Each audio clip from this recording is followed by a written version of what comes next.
All right, team. Today, let's talk about one of my favorite topics: Agile versus Waterfall. Is Agile better than Waterfall? No. Is Waterfall better than Agile? No. That's not technically the right question to be asked.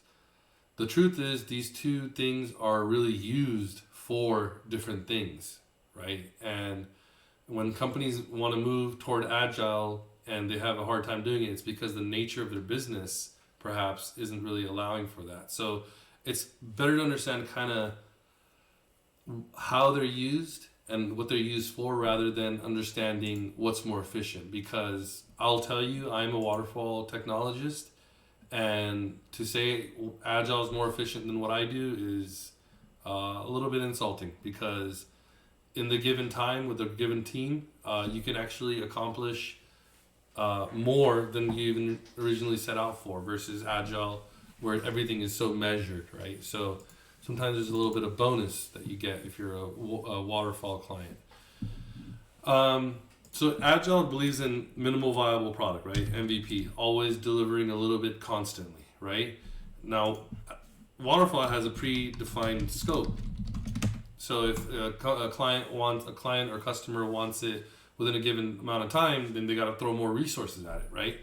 So it has its kind of constraints. But these two things right here already are two very different things in nature. Now, suppose you are Instagram, right? It's up, it's running, right? There's constantly bugs being reported. So you're changing little things to basically get it right. But here, to deliver a minimal viable product, this is generally, a stable system making small changes.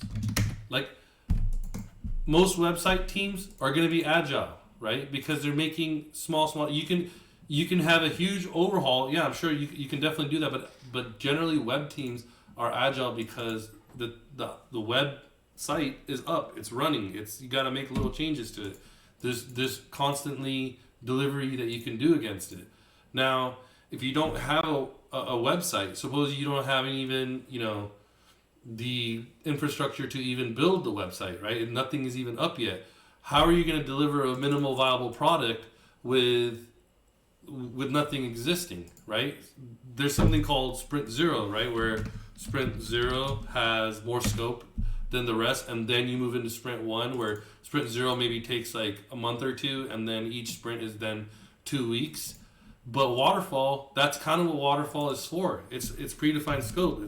It's larger scope. When nothing exists, you need to bring something in. What is the impact?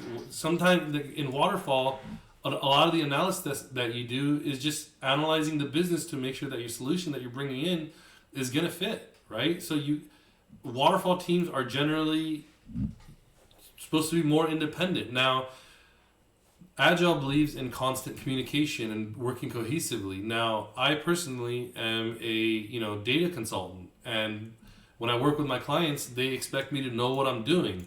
If I go in there and start trying to meet with them every day, they're going to raise concerns. Like, they paid us to know what we're doing and to give them the data in X number of weeks. Why am I asking to meet with them every 2 days, every week even?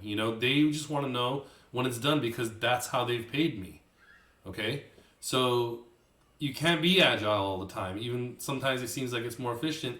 It costs way more money to have that many people constantly meeting. Now, something that you should think about next time you're in a meeting is just count the number of people in the room, just assume your own bill rate that you have for them, and you'll soon realize that sometimes a meeting is costing like $700 or $800 an hour, right? Meetings are expensive. Agile wants to meet every day. As a waterfall professional, I'm just like, that's ridiculous, okay? Another thing that people don't talk about is Agile teams generally sit in like bullpens where there's no cubes or walls. Ben is right next to you asking you questions right when he has one. Waterfall teams sit in cubes. They're independent. You got to knock on their door if you're trying to bug them. Their heads down. They're two different lifestyles. So you should really consider kind of how you want to approach the technology that you want to work on. It's really not up to you But saying that you absolutely want to be agile over waterfall, as a waterfall professional, I think you might want to reconsider that. Waterfall is chill, man.